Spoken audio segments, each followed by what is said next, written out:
memulai pelajaran kita pada pagi hari ini, marilah kita berdoa terlebih dahulu. Siapa yang mau membawakan doa? Kelas 1, silakan maju ke depan.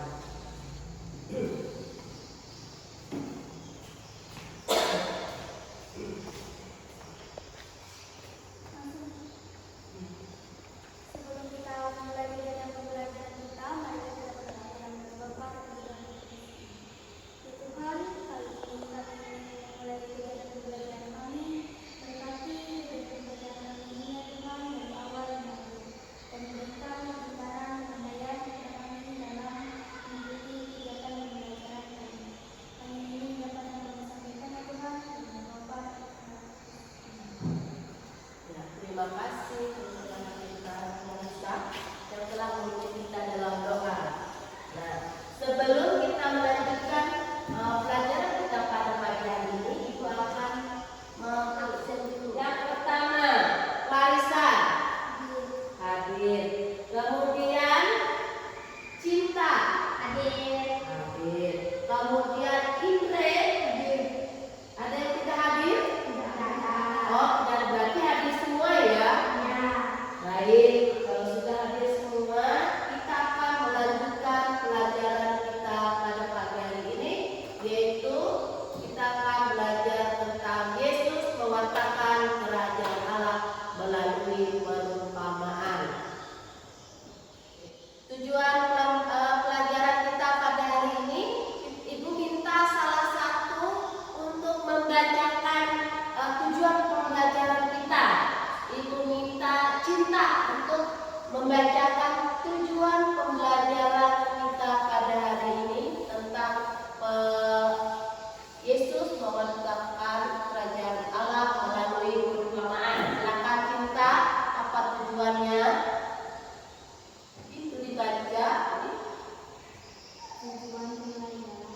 Ya, apa tujuannya? Yesus dalam mewartakan kerajaan Allah melalui perumpamaan sehingga dapat ikut ambil bagian dalam karya pewartaan di dalam kehidupan sehari-hari. Iya, betul. Tujuan pembelajaran kita adalah peserta didik dapat memahami karya Yesus dalam mewartakan kerajaan Allah melalui perumpamaan sehingga dapat ikut ambil bagian dalam karya pewartaan di dalam kehidupan sehari-hari. Ya, itu tujuan pembelajaran kita pada hari ini. Di sini kita akan melihat kriteria pencapaian tujuan pembelajaran kita tentang pewartaan Yesus melalui perumpamaan. Ibu minta salah satu untuk membacanya si Clarissa. Silakan membaca kriteria pencapaian tujuan pembelajaran kita pada hari ini. Silakan Clarissa. Yang pertama, peserta didik mampu memahami arti tentang perumpamaan dengan menafsirkan secara tepat dan berdasarkan pengalaman pribadi sebagai wujud nalar kritisnya dan kreatifnya. Yang kedua, peserta didik mampu memahami janji Allah akan Sang Juru Selamat terpenuhi pada diri Yesus dengan menunjukkan teks Alkitab suci secara tepat sesuai materi sebagai wujud imannya dan nalar kritisnya. Yang ketiga, peserta didik mampu menggabungkan antara ciri-ciri kemanusiaan Yesus dan ciri-ciri keilahian Yesus dengan sangat benar dan tegas sebagai wujud imannya, nalar kritis dan kreatif. Iya, ada 3 kriteria dalam pencapaian tujuan pembelajaran tentang perumpamaan ya. Itu ada 3 yang akan kita pelajari pada hari ini ya. Itu ada 3 kriterianya yang tadi sudah dibacakan oleh anak muda kita Clarissa. Terima kasih telah membacakan kriteria pencapaian tujuan pembelajaran. Baik anak-anak semuanya, kita akan melihat tugas kita hari ini, yaitu tugas mengamati gambar. Di sini ada 3 gambar yang kita akan amati. Yang pertama kedua, dan ketiga. Silakan kalian mengamati gambar dulu. Diperhatikan apa gambar yang pertama, kemudian gambar yang kedua, dan gambar yang ketiga. Silakan kalian amati dulu. Setelah itu, nanti setelah kita mengamati gambar, kita akan memasuki diskusi. Ya, kita akan memasuki diskusi. Di situ ada 3 pertanyaan. Apa yang kalian lihat pada gambar tersebut? Yang kedua, apa itu perumpamaan? Yang ketiga, apa arti perumpamaan?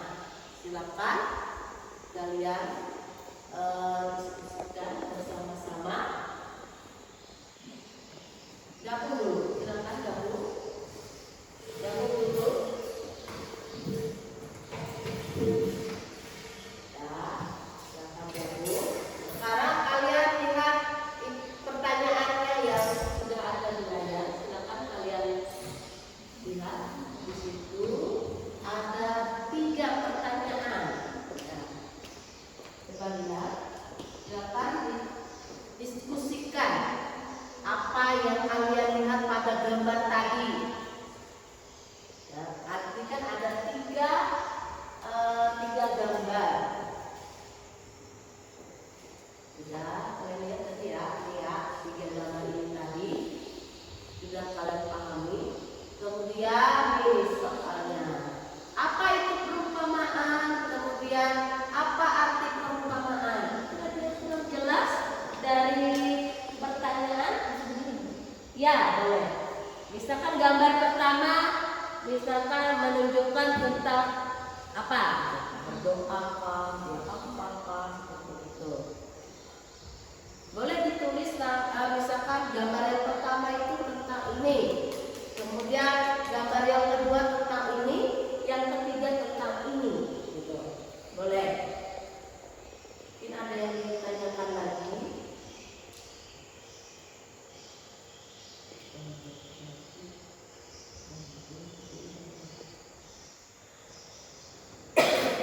Itu ya.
itu perumpamaan. Perumpamaan adalah figur retoris yang menggunakan perbandingan atau perumpamaan untuk menyampaikan makna atau ide secara lebih efektif. Apa arti perumpamaan? Arti dari perumpamaan adalah susunan kata-kata indah, ringkas, dan kemas, serta memiliki maksud yang tersirat. Oh iya, baik.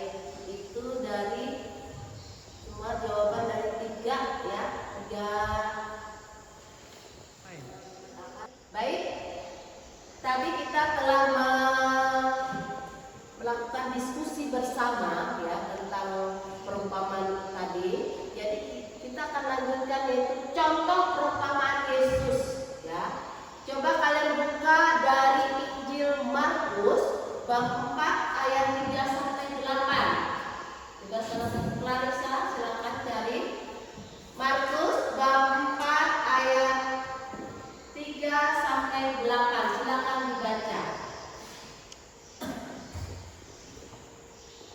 Bernama adalah seorang penabur keluar untuk menabur. Pada waktu ia menabur sebagian benih itu jatuh di pinggir jalan. Lalu datanglah burung dan memakannya sampai habis. Sebagian jatuh di tanah yang berbatu-batu, yang tidak banyak tanahnya. Lalu benih itu pun segera tumbuh karena tanahnya tipis.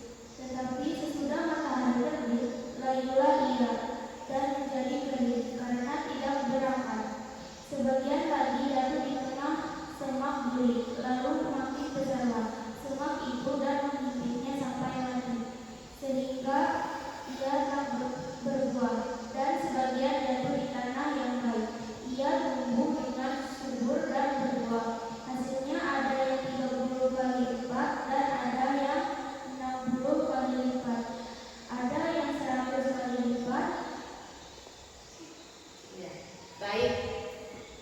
Dari Injil Markus tadi bab 4 ayat 3 sampai 8, maksud dan makna dari Injil itu tadi menjelaskan untuk kita supaya untuk menegakkan kerajaan Allah ya, betapapun ada suatu kegagalan, karyanya itu akan selalu menghasilkan buah panen yang berlimpah ya, yang melebihi apa yang diperkirakan oleh manusia ya, yang diperoleh manusia. Kadang-kadang manusia itu merasa putus asa bila mengalami suatu kegagalan ya, dia merasa putus asa lalu karena kenapa hasil dari buah saya tidak melimpah, panen saya tidak melimpah ya, lalu dia putus asa. Padahal di dalam Injil Markus tadi memberikan penjelasan kepada kita supaya kita selalu apa? Supaya kita jangan takut untuk gagal di dalam kita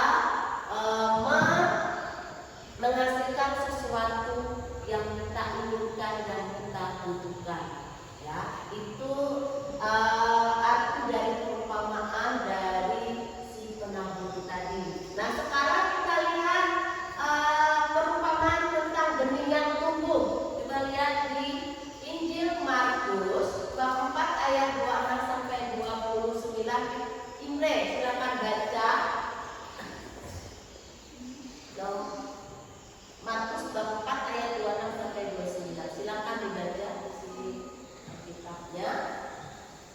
Lalu kata Yesus, "Beginilah kerajaan Allah itu, seumpama orang yang menyampurkan benih di tanah.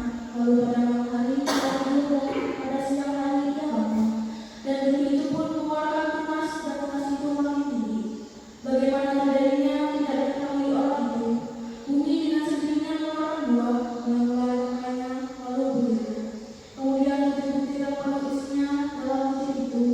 Apabila buah itu sudah cukup masak, orang itu segera menyabit sebab musim mulai sudah tiba." Baik, terima kasih ya. Perumpamaan tentang benih yang tumbuh itu tadi telah dibacakan, yaitu kerajaan Allah seumpama benih yang sudah ditabur ya. Misalnya orang menabur benih, misalnya ini kan musim orang membersih ladang,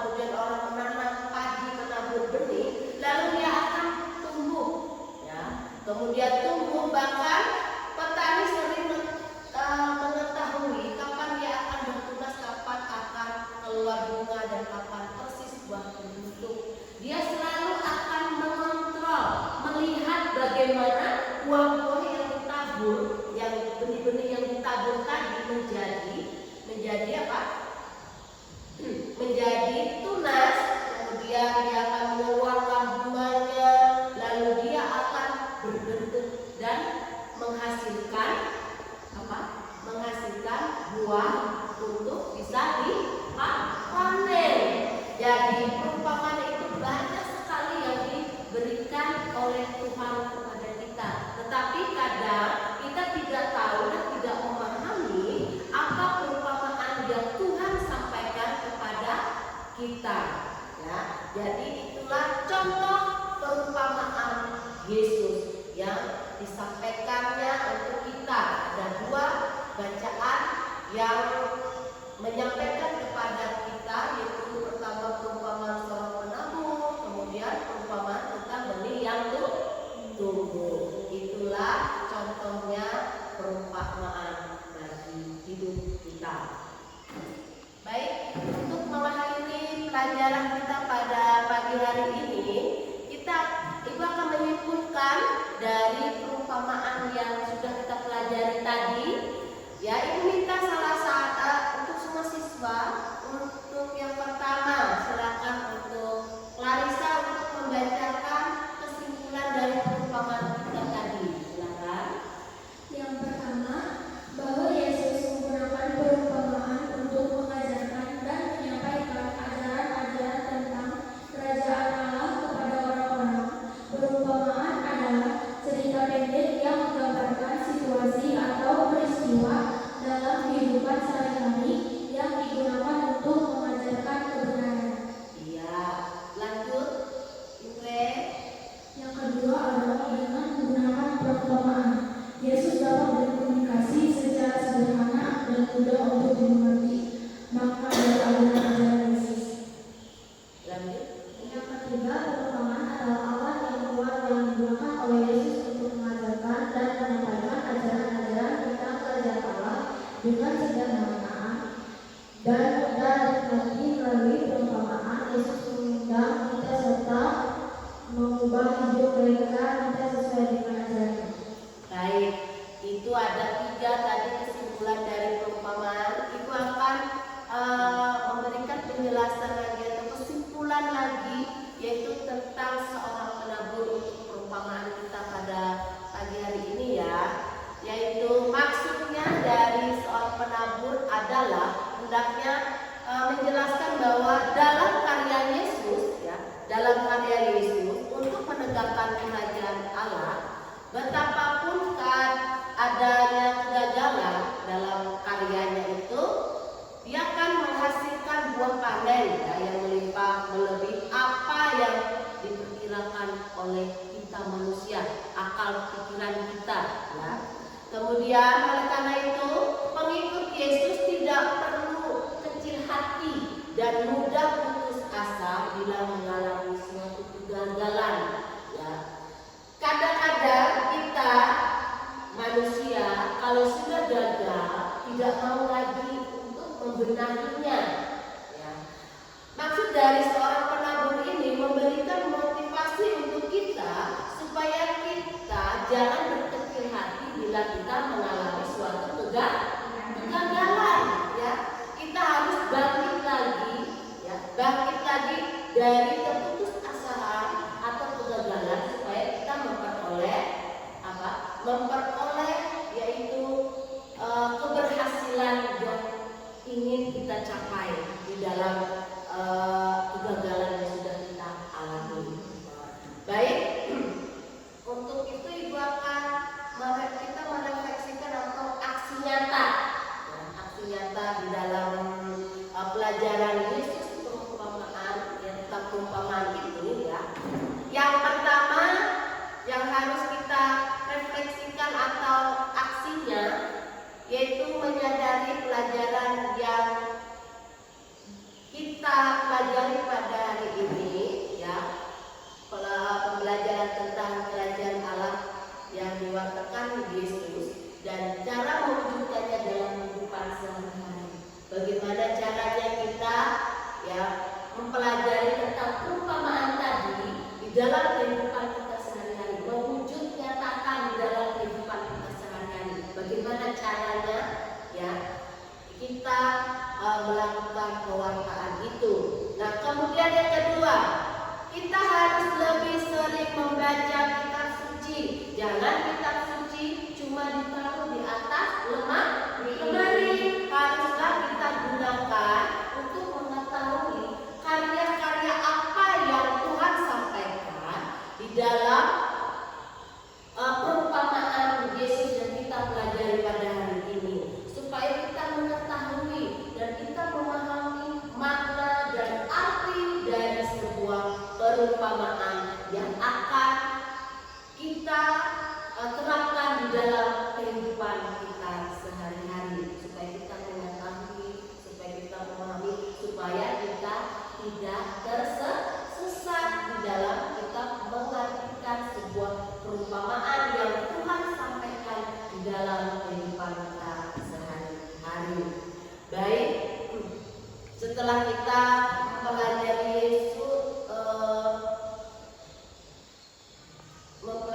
Yesus mewartakan kerajaan Allah melalui perumpamaan, ya, kita akan mengakhiri pelajaran kita pada pagi hari ini dengan doa penutup yang akan dibawakan oleh Indra.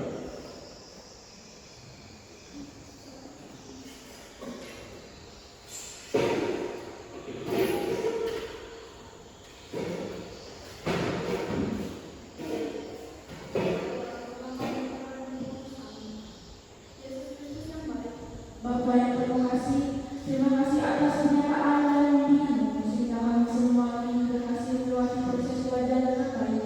Kami juga hendak mengucap syukur atas kesempatan yang masih Kau berikan kepada kami untuk menimba ilmu tentang Yesus Tuhan yang mengharapkan.